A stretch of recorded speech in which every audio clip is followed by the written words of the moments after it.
Destacamos el desarrollo de las noticias hablando de esto que ocurría en la ruta Acceso Sur, una ambulancia que colisionó contra un camión de forma frontal y dejó un muerto y 4 heridos. Al mando de la ambulancia iban Víctor Duarte con Noria y Nancy Rodas, quienes acompañaban a su hermana Sonia, que era trasladada del neuropsiquiátrico al hospital de Nueva Italia. Lamentablemente, esta última falleció tras el choque por traumatismo de cráneo encefálico. En esta otra camioneta iban Violeta Centurión y Víctor Villasanti, quienes salieron embestidos del vehículo tras el choque. La ambulancia estaba dirigiéndose de Ñemby a Itororó. Estaba saliendo del neuropsiquiátrico, estaba llevando a una paciente. Momento en el cual donde hay en la boca calle un camioncito que estaba descendiendo lubricantes en un local, intentó realizar una maniobra para dirigirse a la ciudad de Ñemby.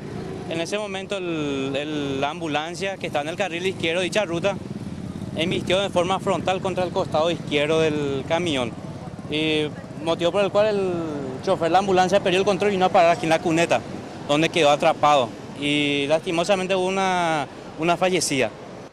Las 5 personas heridas fueron derivadas al hospital de traumas por los bomberos voluntarios. Ninguno fue herido de gravedad, según el relato de la policía.